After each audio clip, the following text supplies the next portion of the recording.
Je pourrais, mais pas sur ukulélé.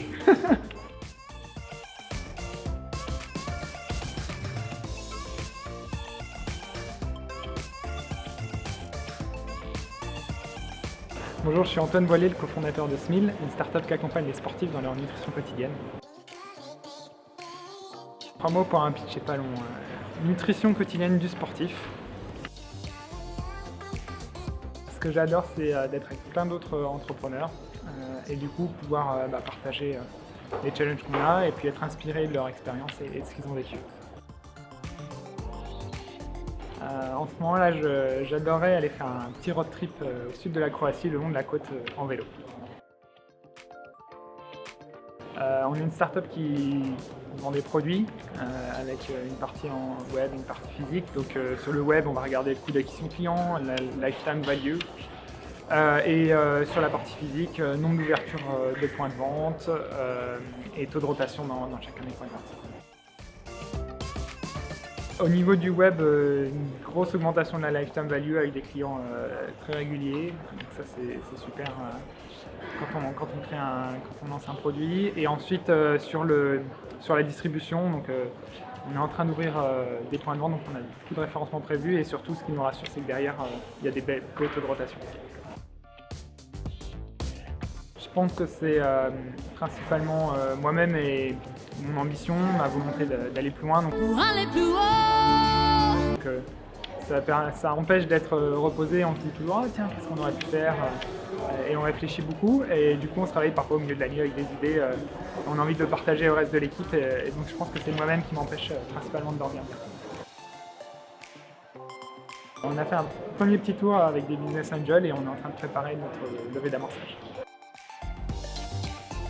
Alors sur la nutrition du sport, il y a beaucoup de produits mais ils ne sont pas sur les mêmes visages puisque nous on fait des solutions on a des produits qui permettent de se préparer un petit déjeuner, un repas ou une collation complet nutritionnellement. Et après sur des formats de repas, mais plus pour optimiser simplement le temps avec moins de bénéfices nutritionnels, on va retrouver des marques comme Feed, Soylent, Huel. Je pense que la clé, ça a été de passer beaucoup de temps avec nos clients. On est quasiment tous sportifs dans l'équipe et du coup d'avoir échangé avec eux, de tester nos produits, savoir comment présenter le produit, qu'est-ce qu'ils aimaient bien, qu'est-ce qu'il fallait améliorer. Donc c'est beaucoup d'itérations avec nos clients. Si je faisais pas ce métier, alors historiquement, moi à la base j'étais un ingénieur mécanique, donc je serais sûrement en train de construire des avions. Mais j'adore en fait ce que je fais, donc c'est très probable que en fait je suis en train de travailler sur un autre projet d'entrepreneuriat. Slack, c'est pour moi l'outil le plus important parce que ça permet de communiquer facilement avec toute l'équipe. Je recommande de lire Aimer et atteindre les sommets de Cyril Blanchard. C'est un athlète français qui a battu le record du monde de l'enduroman, un méga triathlon de Londres à Paris. Et c'est un livre plein d'enseignements et plein de sagesse.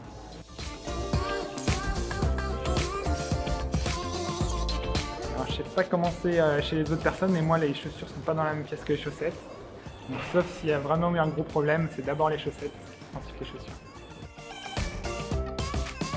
Mon super pouvoir, ce serait de voir le futur, parce que quand on est entrepreneur, il y a plein d'incertitudes, on doit prendre des décisions. Du coup, de savoir quelle est la meilleure décision en voyant le futur, ça serait mon super pouvoir. J'aime bien penser à MacGyver, parce qu'avec 2-3 bricoles, il arrive à faire des choses incroyables. Et en fait, quand on est start-upper, on se retrouve un peu comme MacGyver, avec peu de ressources, on doit déplacer des montagnes. Donc j'aime bien l'image de MacGyver.